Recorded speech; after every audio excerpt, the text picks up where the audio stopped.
Hello everyone, welcome to the channel. In this video guys, we are going to enable the cookies on our system in the Google Chrome.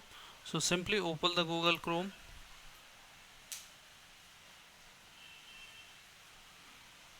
and once you open the Google Chrome, go to three dots here, then go to settings here.